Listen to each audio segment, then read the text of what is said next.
Y el pasado miércoles 22 de febrero, el Tribunal Federal del Distrito del Este de Nueva York declaró culpable de todos los cargos a Genaro García Luna, exsecretario de Seguridad Pública en el gobierno del expresidente mexicano Felipe Calderón y director de la Agencia Federal de Investigaciones durante el mandato de Vicente Fox. García Luna, quien entre 2001 y 2012 fue el principal colaborador de Washington en la llamada Guerra contra las Drogas, fue condenado por los delitos de participación en una empresa criminal continua, conspiración de distribución internacional de cocaína y por beneficiarse con millones de dólares del cártel de Sinaloa al que debía combatir. La defensa del exfuncionario señaló que el veredicto se basó exclusivamente en el testimonio de criminales notorios y que la fiscalía no presentó evidencia confiable para corroborar lo dicho por los testigos, por lo que apelarán el fallo del jurado. Para este próximo 27 de junio se espera la decisión del juez sobre el tiempo en el que García Luna deberá guardar prisión, que puede ser una condena mínima de 20 años o una máxima de cadena perpetua.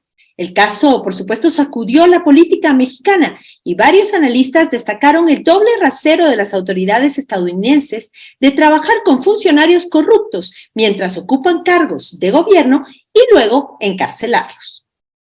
Para analizar este tema nos acompañan hoy en Punto de Encuentro Julie López, periodista e investigadora guatemalteca, y Steven Dudley, periodista estadounidense y codirector del medio especializado en temas de crimen organizado Inside Crime. Julie, Steven, muy buenas noches. Buenas noches, gracias por tenernos acá. Gracias.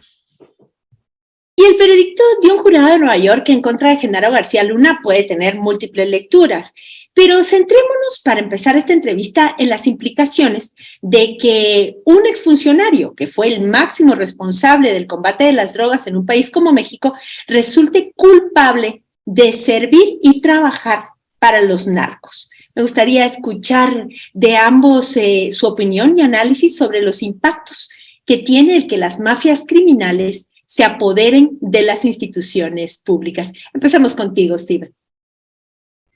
Pues, por un lado, es una confirmación de lo que muchos pensaban durante años en México, y es que el narcotráfico penetraba hasta las altas esferas del Estado e incluso hasta las altas esferas de esa parte del sistema de seguridad de México. Eso por un lado, pero no deja de sorprender, aún así, las anécdotas, ¿no?, por decirlo así, de los muchos narcotraficantes que fueron testigos durante este juicio, de los contactos directos que tuvieron de alguna manera, pues, con ese aparato policial e incluso con el mismo García Luna. Eso sí no deja de sorprender, porque uno pensaría que aunque fuera un contacto entre policías y narcotraficantes, por lo menos va a tener un intermediario que no requiere que él se encuentre directamente con ellos. Tal vez la historia que más condenó a él fue esa historia de un encuentro en una carretera en la cual, pues, un gran narcotraficante de ese entonces, del grupo del Beltrán Leiva, de la organización de Beltrán Leiva, lo paran en la carretera y lo dice, pues, ¿te alineas conmigo o estás fuera del juego, no? De todo. Eso sí es como una cosa como de película. Como una serie de narcos, Steven. Pero ¿será la impunidad? ¿Pensará que era intocable para haber llegado a este punto de ser él directamente quien tenía la relación y no intermediario, como dices tú? Pues seguramente, pues él tendría una seguridad, aún con los contactos que él manejaba con los Estados Unidos. Él tenía una seguridad de su propia, digamos, situación jurídica, ¿no?, por decirlo así. Él no pensaba que iba a meterse en problemas. Y eso sí también sorprende, digamos que existe como un nivel de impunidad tan alta que pues no se piensa que hay consecuencias para uno.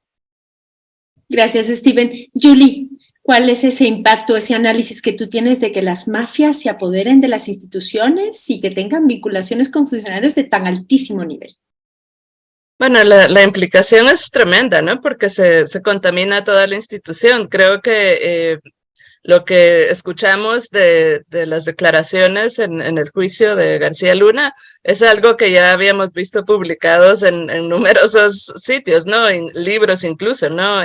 Hace 3 años se publicó el libro Anabel Hernández, que se llama El Traidor, con las declaraciones del hijo del Mayo Zambada, y básicamente lo que dicen es que el cártel de Sinaloa prácticamente trabajaba por el gobierno por tanto intercambio de plata que había para sobornos, para mover droga. Y sí, y tanto en el gobierno de Calderón como en el gobierno de Vicente Fox, o sea, siguió la relación de narcotráfico, y obviamente eso facilita el trasiego, pero además la corrupción se ve de manera horizontal y vertical, y al menos en el caso de México, según por lo que estuve leyendo, también se prestó para que se formaran diversos bandos, ¿no? O sea, aún dentro de los cuerpos de seguridad, incluyendo la AFI, cuando la dirigía García Luna, habían bandos dentro de dentro de la institución del cártel de Sinaloa y otros de los rivales, ¿no? De los Beltrán Leiva y demás. Entonces, parte de la violencia no era solo la violencia entre los narcotraficantes y las autoridades, sino que también entre las mismas autoridades que estaban de uno y otro bando. A ver, en Guatemala se han dado algunos procesos de políticos en cortes en Estados Unidos por sus vínculos con el narcotráfico. Recordemos el caso de Mario Estrada, expresidenciable de la UCN, para citar un ejemplo. Pero también Estados Unidos, pues, reclama la extradición de alcaldes, también de la ex vicepresidenta Roxana Bandetti, del exministro de Gobernación, Mauricio López Bonilla, que enfrenta acusaciones como las que se le hicieron a García Luna. ¿Cómo se compara entonces el caso García Luna con esta realidad guatemalteca, Yuli? Bueno, va más o menos en la misma línea, ¿no? Que básicamente, o sea, tenemos estructuras corruptas enraizadas en el Estado, ¿no? Que lo hemos visto durante años. Y digamos que los narcotraficantes o el crimen organizado es uno de esos clientes, ¿no? O sea, hay clientes en diferentes formas, desde algunos sectores de la empresa privada, hay diversas ramas del crimen organizado. Entonces estamos viendo que la corrupción se da a lo ancho y lo largo, y también incide en violencia, ¿no? Y también incide en que no hay un avance y que hay, digamos, una propagación de la violencia y aún más de la corrupción, porque se convierte en un círculo vicioso en el país, ¿no? Y efectivamente, y una de los, diríamos nosotros, las épocas de oro para los narcotraficantes son las campañas electorales. Es decir, ahí es cuando están como más atentos, porque es el momento en que hacen este relacionamiento con aquellas personas, candidatos, alcaldes, a diputados, al propio, digamos, presidencia de la República, en donde claramente pueden llegar a estas negociaciones. A mí me gustaría preguntarles a ambos, estamos justamente a las puertas de una elección en Guatemala. ¿Qué hallazgos han encontrado, tanto en las investigaciones, Steven, de Inside Crime, respecto a la relación entre partidos políticos y crimen organizado en Guatemala? Y también tú, Yuli, que has seguido este tema durante mucho tiempo. Steven. Pues creo que si nosotros queremos comenzar desde abajo para arriba, podemos hablar de muchos alcaldes que se han visto comprometidos por lo menos hay acusaciones de que sean comprometidos con el narcotráfico, o que el narcotráfico tenga alguna influencia en lo que están haciendo ellos. A segundo nivel, pues hay muchas acusaciones que giran alrededor de congresistas actuales, de los que se van a postular y los que ya llevan tiempo en el Congreso. Y los números que nosotros hemos escuchado en nuestras investigaciones son que entre 35 y 40 congresistas están comprometidos con el narco. Bueno, hay un rango de participación, obviamente, en el crimen, pero eso es una gran cantidad y se escucha que habrá más para el siguiente Congreso después de las elecciones. Y luego, pues hay como en la parte de la campaña presidencial, que por supuesto nosotros en Inside Crime hemos hecho investigaciones tanto de un partido como de otros partidos de financiación ilícita, incluso por parte en algún caso del Álvaro Colón, de recibir fondos de varios grupos narcotraficantes. En ese caso eran del grupo de los Zetas y también el grupo ligado al cartel de Sinaloa. Entonces hemos visto esto en el pasado, tenemos índices que hay también para esta campaña electoral y obviamente tiene unas implicaciones tremendas para el país de aquí en adelante. Julie, a esta misma pregunta solo agreguémosle un tema más, y es el punto en donde, por ejemplo, hay personas que reciben fondos, pero hay personas que están sindicadas o señaladas, como algunos alcaldes, de ser ellos mismos jefes o parte de los carteles. Es decir, una cosa es el financiamiento, pero la otra es ya elegir a un narco. Y que la gente a veces lo sabe y va y vota.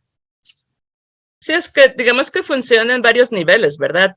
Como decías tú bien, hay involucrados que lo que, digamos, su nivel de involucramiento implica que reciben plata, otros antes o durante, bueno, me imagino que más antes de asumir un cargo público, pues han tenido una participación directa con el trasiego. Volviendo al tema de las elecciones, creo que es particularmente preocupante una noticia que pasa un poco debajo del radar, si no estoy mal, en 2020, que del Tribunal Supremo Electoral habían despedido a la persona que estaba encargada de investigar en qué campañas podían tener digamos, la inyección de fondos de dudosa procedencia. Era una persona que había sido capacitada por la CICIG. Entonces, eso, a la luz de lo que vimos en las elecciones de 2019, con pues la cantidad de candidatos que estaban vinculados al narcotráfico directo o indirectamente, y más aún ahora, es especialmente preocupante.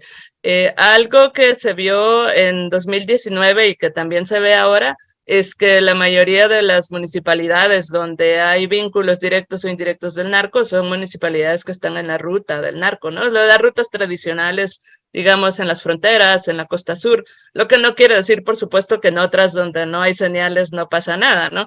Pero es bastante sintomático, ¿no? O sea, los casos que ya sabemos, pues son de Escuintla, son de Zacapa, son de Chiquimula, son de San Marcos. Entonces, eso pues dice bastante, ¿no? Obviamente el narcotráfico va buscando funcionarios que les pueden servir en las rutas donde les interesa que se pueda traficar de bajo perfil, pero pues es digamos que es una relación gana-gana, ¿no? Donde el político necesita los fondos y el narcotraficante necesita pues que la droga pase sin problemas. Pero sí es como decías, que se da a diferente nivel. O sea, hay gente que ha sido vinculada con el narcotráfico, que está en un cargo público, que no necesariamente todavía estaba traficando cuando ya estaba en el cargo, ¿verdad? O sea, puede ser que, porque para cuando ya se pide la captura y la extradición, generalmente